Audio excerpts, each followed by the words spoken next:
Hello दोस्तों, क्या हाल है। तारीख आज 26 नवंबर 2025, दिन बुधवार, हिंदी तिथि षष्ठी।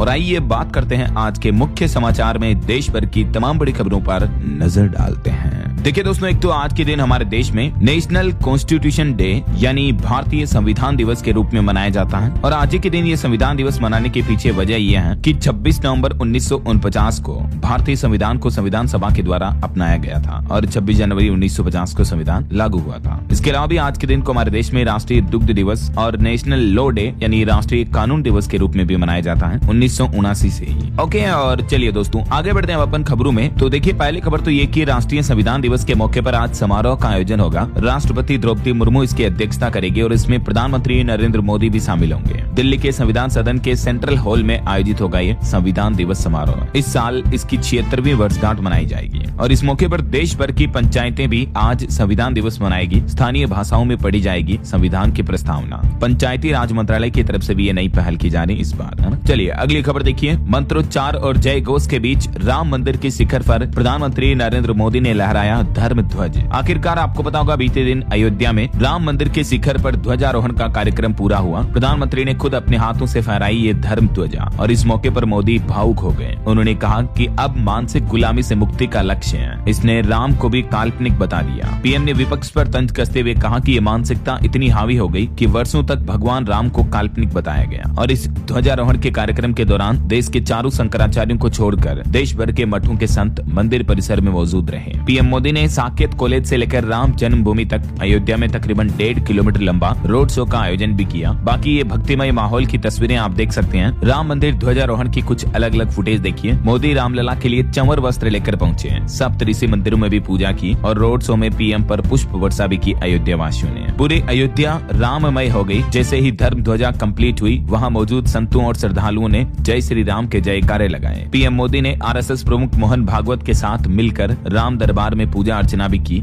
और पीएम खुद रामलला के लिए अपने हाथों से वस्त्र और चंवर भी लेकर पहुंचे। तो कुछ यूं रहा कार्यक्रम, बहुत ही भव्य और अद्भुत तरीके से। अयोध्या के अलावा दोस्तों, प्रधानमंत्री बीते दिन हरियाणा के कुरुक्षेत्र भी गए और यहाँ कुरुक्षेत्र में ब्रह्म सरोवर पर आरती कार्यक्रम में शामिल हुए। शहीदी दिवस के मौके पर समागम में सिक्का भी जारी किया और बोले कि नया भारत डरता और रुकता नहीं है। और श्री गुरु तेग बहादुर जी के शहीदी दिवस के मौके पर किताब का विमोचन किया और एक सिक्का भी रिलीज किया। और इस शहीदी दिवस के समागम में पीएम मोदी जमीन पर बैठे हुए नजर आए। ये तस्वीरें आप देख सकते हैं। चलिए अगला अपडेट देखिए। प्रधानमंत्री आज करेंगे सफरान एयरक्राफ्ट इंजन सर्विसेज इंडिया सुविधा केंद्र का उद्घाटन भी है। आज 26 नवंबर को सुबह 10 बजे वीडियो कॉन्फ्रेंसिंग के जरिए इसका उद्घाटन करेंगे। चलिए अगली बड़ी खबर देखिए। पंजाब में किसानों ने फिर से बड़े आंदोलन का ऐलान किया और कल 27 तारीख को नेशनल हाईवे जाम करेंगे। बताया जा रहा है कि संभू व खनौरी बॉर्डर के किसान संगठनों ने आने वाले दिनों के लिए बड़े आंदोलन का ऐलान किया है। किसान नेताओं ने साफ कहा कि यदि सरकार उनकी मांगों पर जल्द सुनवाई नहीं करती है तो आंदोलन को और अधिक उग्र रूप दिया जाएगा। और 27 नवंबर को पंजाब के जालंधर स्थित नेशनल हाईवे को पूरी तरह से जाम किया जाएगा। और अगले महीने 5 दिसंबर को पूरे पंजाब में 2 घंटे ट्रेन रोकने का भी ऐलान किया है किसान संगठनों की तरफ से। चलिए अगली खबर देखिए दोस्तों। वित्त मंत्रालय की रिपोर्ट के मुताबिक वित्त वर्ष 2025 में भारतीय परिवारों की वित्तीय संपत्तियां 6% तक बढ़ी हैं। वित्त मंत्री निर्मला सीतारमण की तरफ से ये डेटा जारी किए गए। और भारत की जीडीपी ग्रोथ पर भी अच्छी खबर देखिए। भारत की आर्थिक तरक्की पर शुभ समाचार आया। इंडिया रेटिंग्स ने जीडीपी ग्रोथ रेट का अनुमान बढ़ाया, जो कि आरबीआई से भी ज्यादा रहा। इंडिया रेटिंग्स ने FY26 के लिए अनुमान बढ़ाकर 7% कर दिया है। और हमारे देश के मुख्य आर्थिक सलाहकार वी नागेश्वरन का भी कहना है कि भारतीय अर्थव्यवस्था इस वित्त वर्ष में $4 ट्रिलियन पार कर लेगी। चलिए अगला अपडेट देखिए दोस्तों। 205 दिन बाद बंद हुए उत्तराखंड के बद्रीनाथ धाम के कपाट। सेना के बैंड की धुन पर थिरके भक्त। जोशीमठ के नरसिंह मंदिर में होगी अब शीतकालीन पूजा, क्योंकि अब सर्दियों का मौसम शुरू हो चुका है और कड़ाके की बर्फबारी के बीच तापमान भी माइनस में चल रहा है। तो आखिरकार अब शीतकालीन सत्र के लिए बद्रीनाथ धाम मंदिर के कपाट बंद कर दिए गए हैं और अब योग बद्री पांडुकेश्वर में होगी ये शीतकालीन पूजा। वैसे दोस्तों, उत्तराखंड में इस साल 4 धाम में तकरीबन 50 लाख से भी ज्यादा श्रद्धालु पहुंचे। कुल 209 दिनों तक चली यात्रा और सबसे ज्यादा रिकॉर्ड केदारनाथ धाम में टूटा श्रद्धालुओं का। आपदा के कारण यमुनोत्री पर भी असर दिखाई दिया। वैसे केदारनाथ धाम के कपाट तो पिछले महीने 23 अक्टूबर को बंद हो गए थे और बद्रीनाथ धाम के कपाट कल 25 नवंबर को हुए हैं। चलिए अगला अपडेट देखिए दोस्तों। मॉर्गन स्टैनली की एक रिपोर्ट सामने आ रही है कि राजकोषीय घाटा नियंत्रित करने के लिए दूसरी 6 माही में खर्च कम करने की जरूरत है। यानी भारत सरकार को अपना पूंजीगत मैनेजमेंट इस हिसाब से बनाना चाहिए ना। और वहीं देखिए बड़ी खबर, राजधानी दिल्ली में वायु प्रदूषण के बीच पीएमओ ने बड़ा एक्शन लिया। ईवी यानी इलेक्ट्रिक व्हीकल को बढ़ावा देने के निर्देश जारी किए। दिल्ली में लगातार प्रदूषण बढ़ रहा, सरकार भी कई कदम उठा रही है। कुछ दिन पहले ही राजधानी में ग्रेप 3 की पाबंदियां लागू हो चुकी हैं और अभी एक दिन पहले तो आपको पता होगा 50% वर्क फ्रॉम होम का आदेश भी जारी हुआ। इस बीच दिल्ली सरकार और केंद्र सरकार ने अधिकारियों को स्पष्ट निर्देश दिया है कि प्रदूषण फैलाने वाले और उत्सर्जन मानदंडों का उल्लंघन करने वाले सभी वाहनों की जांच की जाए और उन पर कार्रवाई तेज की जाए और जितना हो सके राजधानी की सड़कों पर इलेक्ट्रिक व्हीकल को बढ़ावा दिया जाए। और अब इस बारे में पीएमओ ने भी अपने ऑर्डर में कहा कि इलेक्ट्रिक व्हीकल के charging infrastructure, charging station subsidy वगैरह पर प्रगति सुनिश्चित करने के निर्देश दिए हैं। चलिए खबर देखिए, टीईटी अनिवार्यता के विरोध में दिल्ली में जुटे शिक्षक। उत्तर प्रदेश समेत देश भर के कई राज्यों के टीचर्स ने बीते 2 दिन दिल्ली के जंतर मंतर पर ये विरोध प्रदर्शन किया सुप्रीम कोर्ट के टीईटी अनिवार्य के फैसले के खिलाफ। और खबर देखिए, मध्य प्रदेश भोपाल को 194 करोड़ रुपए की योजनाओं की सौगात दी। मुख्यमंत्री डॉक्टर मोहन यादव ने यहाँ स्पोर्ट्स स्टेडियम का उद्घाटन किया। सांदीपनी विद्यालय और अमृत 2.0 परियोजना का लोकार्पण भी किया। चलिए अगली खबर देखिए दोस्तों, भारत के अरुणाचल प्रदेश को लेकर चीन ने विवादित बयान दिया। चाइना बोला कि अरुणाचल तो हमारा है, इस पर भारत ने अवैध कब्जा कर रखा है, हम इसे मान्यता नहीं देते हैं। तो चीन के इस बयान पर भारत ने भी जवाब देते हुए कहा कि अरुणाचल हमारा अभिन्न हिस्सा है, सच्चाई कभी नहीं बदल सकती है। चीन की तरफ से खुद डायरेक्टली इस बार अरुणाचल प्रदेश को अपना हिस्सा बताया है। मंगलवार को बीते दिन चीनी विदेश मंत्रालय की प्रवक्ता माओ निंग ने कहा कि जांगनान यानी अरुणाचल हमारा हिस्सा है। चीन का यह बयान भारतीय महिला पेम वांगजोम थांगडोक के साथ शंघाई एयरपोर्ट पर बदसलूकी के आरोपों के सवाल पर आया है। तो चीन के इस विवादित बयान पर भारतीय विदेश मंत्रालय के प्रवक्ता रणधीर जायसवाल ने भी कहा कि अरुणाचल भारत का अभिन्न हिस्सा है, अभिन्न अंग है और ये सच्चाई कभी नहीं बदल सकती है। और अगला अपडेट देखिए, देश के सर्वोच्च न्यायालय सुप्रीम कोर्ट ने कहा कि हिरासत में मौतें बर्दाश्त नहीं है। अक्सर आपको पता होगा जेल में पुलिस वाले कई बार जो अपराधियों को हिरासत में रखते हैं, कूटते पीटते मारते हैं और उनकी जान चली जाती है। तो ऐसे मामलों पर संज्ञान लेते हुए सुप्रीम कोर्ट ने केंद्र सरकार और राज्य सरकारों को नोटिस भी जारी किया और थानों में सीसीटीवी कैमरे लगाने के मामले पर भी 16 दिसंबर तक रिपोर्ट मांगी है। और वहीं दोस्तों आर्मी अफसर मामले पर भी सुप्रीम कोर्ट बोला कि आर्मी अफसर की बर्खास्तगी सही है। उनकी अपील खारिज हुई, कहा कि आप सेना के लायक नहीं, धार्मिक आदेश न मानने पर सेना से निकाले गए थे। आर्मी के एक पूर्व ईएसआई अफसर की उस याचिका को खारिज कर दिया क्योंकि अफसर पर ये गंभीर आरोप थे। चलिए अगली बड़ी खबर देखिए दोस्तों, भारत अब रूस से नहीं खरीदेगा तेल, अमेरिका के पैंतरे से बिगड़ गया पूरा खेल। अमेरिका और पश्चिमी देशों के सख्त प्रतिबंधों के चलते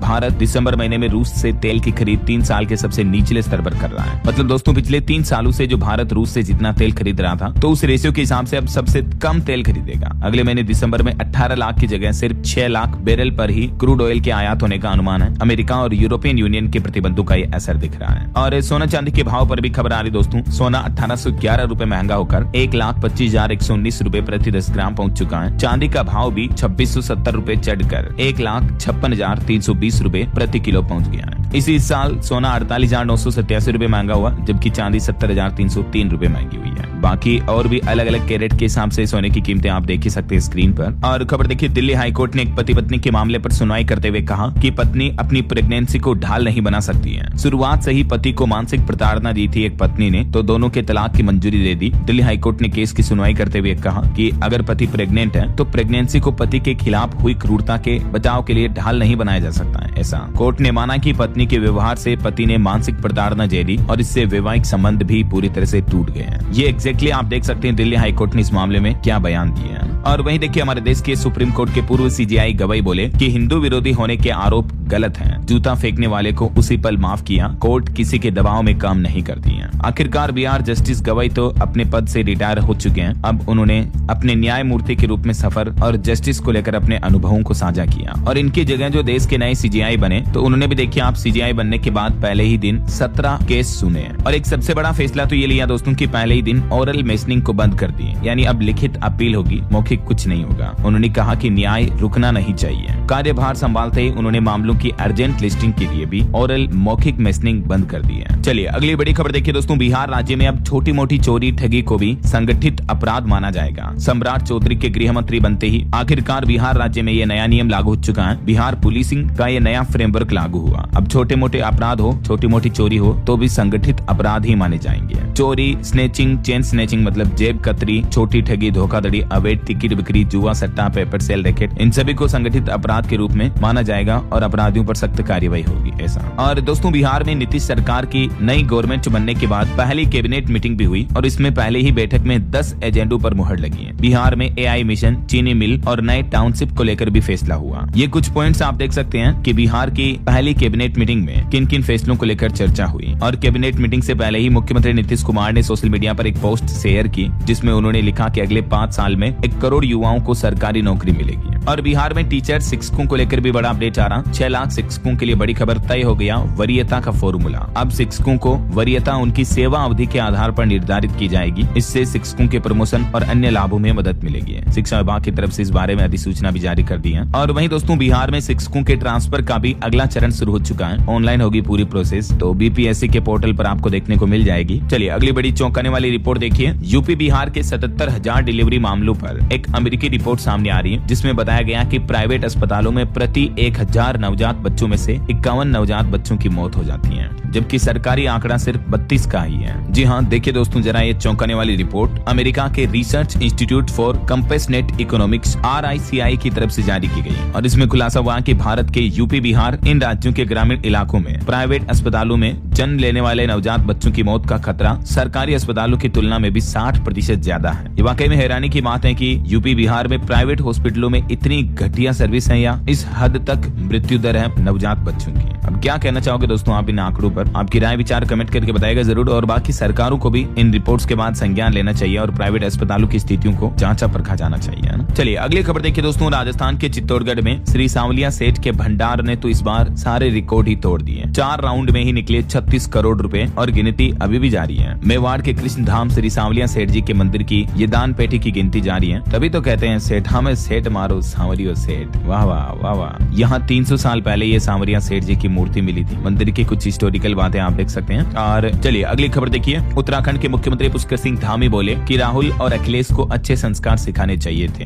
अखिलेश यादव ने कहा था कि 2047 तक मोदी धरती पर नहीं रहेंगे। उनकी इसी बात को लेकर सीएम पुष्कर सिंह धामी ने तंज कसा महागठबंधन पर। और वहीं सुप्रीम कोर्ट ने एक और अहम फैसला सुनाते हुए कहा कि एक लड़का लड़की या पुरुष महिला के बीच सहमति से बने संबंध और रेप में काफी अंतर होता है। रिलेशनशिप टूटने पर कई बार महिलाएं रेप के आरोप लगा देती हैं, लेकिन सुप्रीम कोर्ट ने कहा कि इस तरह के आरोप नहीं लगाए जा सकते हैं। और अगर शादी के वादे पर संबंध बना तो भी उसे साबित करना होगा, उसे भी रेप नहीं माना जा सकता है। एक ऐसे ही महिला पुरुष के केस मामले पर सुनवाई करते हुए सुप्रीम कोर्ट ने ये अहम फैसला सुनाया है ना। और वहीं दोस्तों दिल्ली ब्लास्ट मामले पर भी एक और बड़ी खबर आ रही। देखिए आप, आतंकी डॉक्टर शाहीन की अल फलाह यूनिवर्सिटी में नंबर 3 पोजीशन थी। MBBS स्टूडेंट्स की ट्रेनिंग और नियम बनाने का जिम्मा इनके ऊपर था। तो इस यूनिवर्सिटी में अब माइनॉरिटी दर्जे मामले पर भी सुनवाई 4 दिसंबर को होगी। और वहीं इधर आतंकी डॉक्टर मुजम्मिल को फरीदाबाद और गुरुग्राम लेकर पहुंची NIA। बोला कि यहीं से खरीदा 1600 किलो अमोनियम नाइट्रेट। अल फलाह यूनिवर्सिटी में भी 1.5 घंटे और छानबीन हुई। बाकी दिल्ली ब्लास्ट मामले को लेकर सभी राष्ट्रीय जांच एजेंसियां अभी भी अपनी जांच जारी रखे हुए हैं। हमें उम्मीद है जल्द से जल्द अपराधियों को कड़ी से कड़ी सजा मिलेगी, है ना। बहरहाल अभी तो कुछ और महत्वपूर्ण और काम की खबरें देखेंगे दोस्तों अपन, लेकिन फिलहाल वक्त तो चला है आज के ताजा मौसम समाचार जानने का। और हाँ, एक छोटी सी रिक्वेस्ट आपसे ये है कि अगर आप DLS न्यूज चैनल से अभी तक भी जुड़े नहीं हो तो जुड़ जाइए। चैनल को सब्सक्राइब करके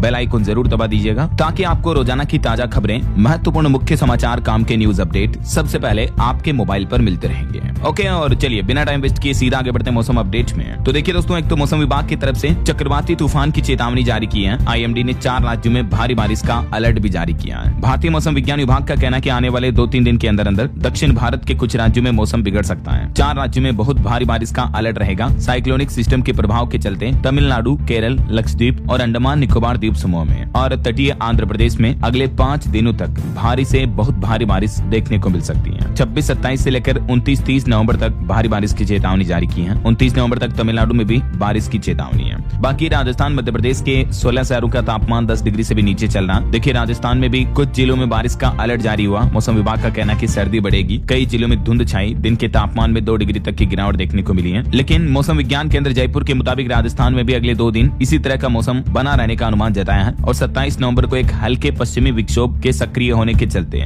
राजस्थान के उदयपुर, जोधपुर, अजमेर संभाग के कुछ जिलों में बूंदाबांदी देखने को मिल सकती है। और राजस्थान के अलावा मध्य प्रदेश की भी स्थितियां देखिए, नवंबर के आखिरी सप्ताह में राहत मिलेगी, लेकिन अगले महीने दिसंबर में कड़ाके की ठंड की चेतावनी। चक्रवात के असर के चलते मध्य प्रदेश में भी बादल छाए, दिन का पारा लुढ़का, रात का तापमान बढ़ा। और इधर उत्तराखंड की स्थितियां देखिए आप, बद्रीनाथ में तो तापमान -12 डिग्री तक चल रहा है। चमोली में नदियां और झीलें भी जम गई पूरी की पूरी, ये देख सकते हैं आप, बर्फ के पहाड़ बन गए हैं ना। वहीं बिहार के भी 4 शहरों में 10 डिग्री के करीब चल रहा पारा, 2 दिन बाद और बढ़ेगी ठंड। हरियाणा में भी बीती रात सीजन की सबसे ठंडी रात रही है। बाकी ये जो बंगाल की खाड़ी में चक्रवात बन रहा सेनियार, इसके चलते दक्षिणी राज्यों में भारी बारिश और बाढ़ की संभावना फिर से जताई गई है। ओके, और चलिए मौसम अपडेट के बाद आगे बढ़ते हैं, कुछ मार्केट अपडेट्स पर नजर डाल लेते हैं फटाफट से। देखिए बीते दिन भी भारतीय शेयर बाजार में गिरावट देखने को मिली। सेंसेक्स 314 अंक गिरकर 84,587 पर बंद हुआ। निफ्टी भी 70 अंक फिसला। वहीं एक चौंकाने वाली खबर देखिए दोस्तों, गूगल का जो नैनो बनाना प्रो AI मॉडल है, उससे अब फर्जी आधार कार्ड और पैन कार्ड जैसे डॉक्यूमेंट्स बनाए जा रहे हैं। फोटो, नाम, डिटेल्स डालकर रियल जैसे बन जाते हैं ये डॉक्यूमेंट्स। गूगल की सेफ्टी गाइडलाइंस पर भी सवाल पैदा होने लगे हैं। जैसे ये देख सकते हैं आप, फर्जी आधार और पेन ट्विटर प्रीत सिंह के नाम से।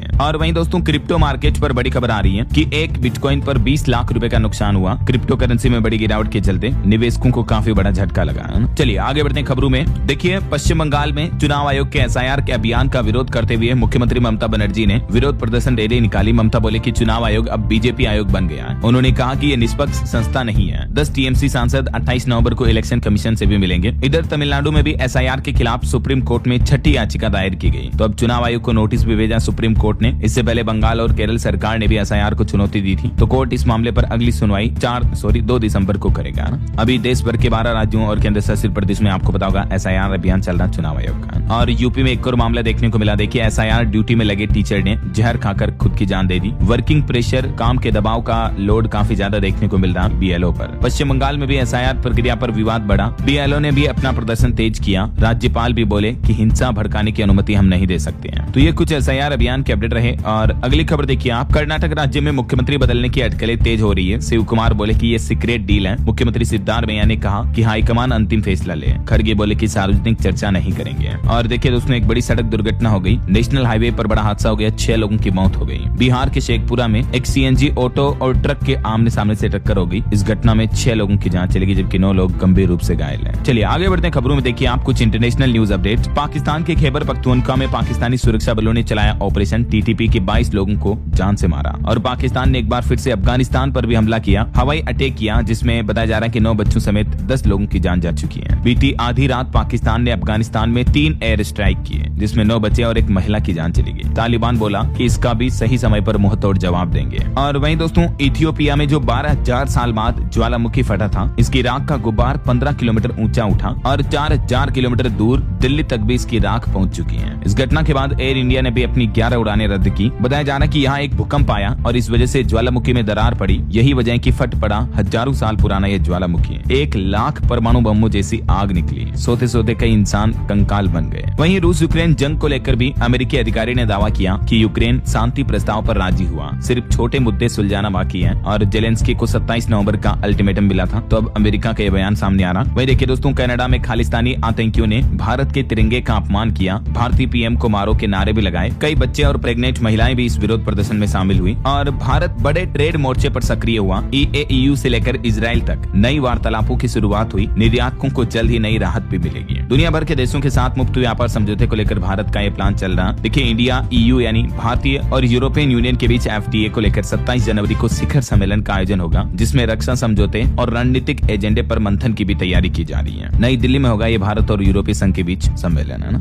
चलिए खेल समाचार पर खबर आ रही दोस्तों। T20 वर्ल्ड कप में इंडिया और पाकिस्तान का मुकाबला 15 फरवरी को होगा। भारत श्रीलंका के 8 वेन्यू पर 29 दिन में 55 मैच होंगे। हर मैच का शेड्यूल जारी हो चुका है। T20 वर्ल्ड कप 2026 को लेकर ये कुछ प्रमुख मैच होंगे भारतीय ग्रुप के, है ना। और नक्सलवाद पर बड़ी खबर देखिए। छत्तीसगढ़ के नारायणपुर में 28 नक्सलियों ने सरेंडर किया। 22 माओवादियों पर 89 लाख रुपए का इनाम भी था। वहीं नीले ड्रम वाली मुस्कान ने जो बेटी को जन्म दिया, उसका नाम राधा रखा गया। मेरठ में ससुराल वाले बोले कि बच्चे का DNA टेस्ट कराएंगे। बॉलीवुड एक्टर धर्मेंद्र के निधन के बाद अब 5 बड़े सवाल उठ रहे हैं कि धर्मेंद्र पद्म भूषण अवार्डी हैं, लेकिन फिर भी उनका राजकीय सम्मान क्यों नहीं किया गया निधन के बाद। यहाँ तक कि उनके फैंस को अंतिम दर्शन भी नहीं करने दिए। इतनी जल्दबाजी में अंतिम संस्कार, दाह संस्कार क्यों किया गया। अभी 24 नवंबर को आपको पता होगा बॉलीवुड अभिनेता धर्मेंद्र का निधन हो गया और जिस तरीके से उनका अंतिम संस्कार हुआ, परिजनों ने आनंद फानंद में घर से डायरेक्ट एम्बुलेंस बुलाकर शमशान घाट ले गए और अंतिम संस्कार कर दिया। तो इससे उनके चाहने वालों के मन में कई सवाल उठने लगे हैं। कि आखिर उनकी पार्थिव देह को अंतिम दर्शन के लिए क्यों नहीं रखा गया और पद्म भूषण से सम्मानित होने के बावजूद राजकीय सम्मान के साथ उनका अंतिम संस्कार क्यों नहीं किया। इतनी गुपचुप तरीके से अंतिम संस्कार क्यों किया गया। वाकई में ये सवाल हैरान करने वाले हैं। आपका क्या ख्याल है दोस्तों, इस मुद्दे की जांच होनी चाहिए या नहीं? आपकी राय विचार कमेंट करके बताएगा जरूर। चलिए फिलहाल देखिए अगली खबर। भारत में बचे 5800 यहूदियों को ले जाया जाएगा इजराइल। अगले 5 साल में अपने यहाँ बसाएगा। अभी नॉर्थ ईस्ट राज्यों में रहते हैं ये। वहीं ऑटो इंडस्ट्री से खबर आ रही, 22 साल बाद मॉडर्न लुक में टाटा की सिएरा लॉन्च हुई। शुरुआती कीमत इसकी 11.5 लाख रुपए के लगभग है। 3 स्क्रीन वाली टाटा की ये पहली एसयूवी होगी जो हुंडई क्रेटा को टक्कर देगी। और वहीं टेक न्यूज से भी खबर है, OnePlus 17 दिसंबर को 2 गैजेट्स लॉन्च करेगी। 15R स्मार्टफोन में आपको अच्छा खासा प्रोसेसर वगैरह मिलेगा और कंपनी की तरफ से एक नया टैबलेट भी लॉन्च किया जाएगा। चलिए खबर आ रही, दिल्ली नगर निगम के 12 वार्डों में उपचुनाव होंगे। हरियाणा में रह रहे वोटर्स के लिए भी सरकार ने घोषित किया सवेतन अवकाश। वहीं एक चौंकाने वाली रिपोर्ट देखिए दोस्तों, देश के 447 जिलों की हवा काफी जहरीली है। सबसे प्रदूषित टॉप 10 राज्यों में दिल्ली अव्वल है। CREA की तरफ से पोल्यूशन को लेकर ये रिपोर्ट जारी की गई। ये वो देश भर में सर्वाधिक प्रदूषित 10 राज्य और केंद्र शासित प्रदेश, जिसमें दिल्ली नंबर 1 पर है ना। और देखिए एम्स के वैज्ञानिकों ने भी विकसित की दुनिया की सबसे सुरक्षित मिर्गी सर्जरी, जिसका नाम रोटेक है। सिर्फ 60 मिनट में मिर्गी से मिलेगी मुक्ति। मिर्गी के रोगियों को अब मिर्गी की बीमारी से छुटकारा मिल सकता है। यह नई तकनीक उन रोगियों के लिए आशा की किरण है जिनकी मिर्गी दवाओं से ठीक नहीं होती है। तो एम्स के वैज्ञानिकों को इस मामले में बड़ी सफलता मिली है। ये देख सकते हैं आप इस रिसर्च के बारे में ज्यादा जानकारी भी।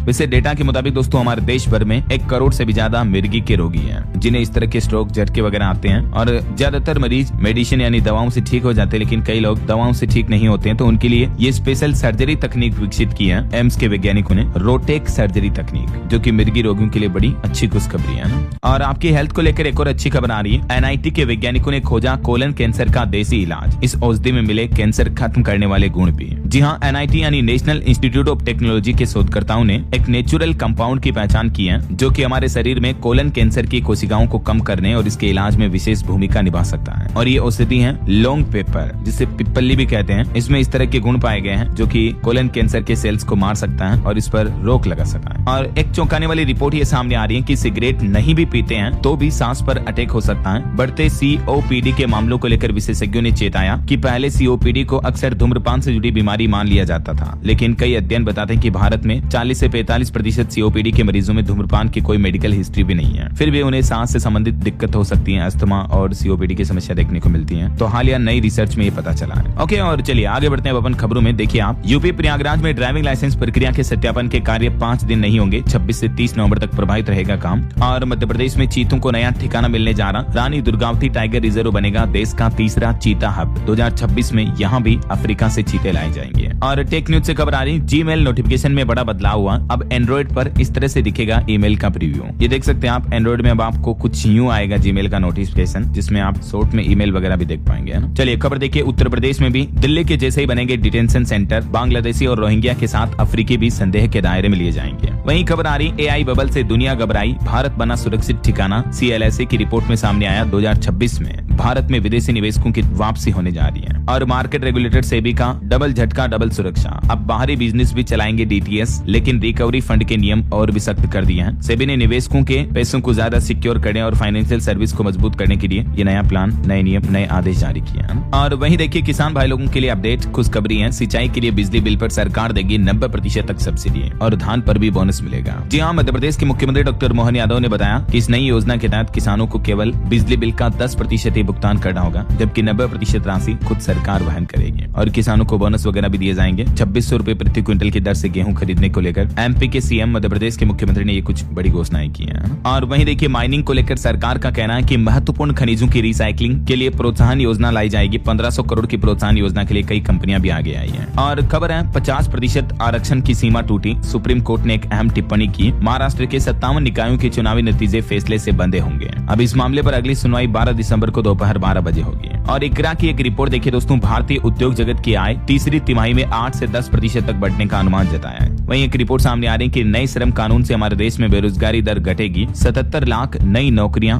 नई जॉब्स देखने को मिलेगी। SBI की रिपोर्ट्स के मुताबिक जो हाल ही में सरकार ने 4 नए labour law, labour code act पेश किए, इनसे हमारे देश में अच्छे खासे रोजगार पैदा होंगे, है ना। और एक रिपोर्ट आ रही कि भारतीय परिवारों के खर्च का तरीका भी बदल गया। अब रोजमर्रा की जरूरतों से आगे बढ़कर संपत्ति बनाने पर जोर दे रहे हैं इंडियन फैमिली, भारतीय परिवार। और इस बार शादियों के सीजन पर रिपोर्ट आ रही है कि अगले 44 दिन में देश भर में 46 लाख शादियां होगी और 6.5 लाख करोड़ का कारोबार कारोबार होने का अनुमान है। व्यापारिक संगठन केट की तरफ से यह अनुमान लगाया गया कि नवंबर दिसंबर में इतनी शादियां हो सकती हैं। ऐसा चलिए खबर देखिए, अमेरिकी राष्ट्रपति डोनाल्ड ट्रंप के परिवार की संपत्ति में $1 अरब से भी ज्यादा की गिरावट हुई। क्रिप्टो निवेश की वजह से ट्रंप फैमिली को यह भारी नुकसान हुआ है। वहीं पायलटों की थकान पर चिंता जताते हुए DGCA ने एयरलाइंस कंपनी से रिपोर्ट मांगी और अनिवार्य ट्रेनिंग के भी आदेश जारी किए। खबर है 14,000 फीट पर भारतीय सैनिकों को मिल रहा नया युद्ध कौशल। अब हर सैनिक स्वयं में होगा एक हथियार। भारतीय सेना की त्रिशक्ति कोर ने अभी इतनी ऊंचाई पर यह युद्ध प्रशिक्षण अभियान शुरू किया, देख सकते हैं आप। और खबर देखिए, कोलकाता पहुंचेंगे INS खंजर और INS कोरा।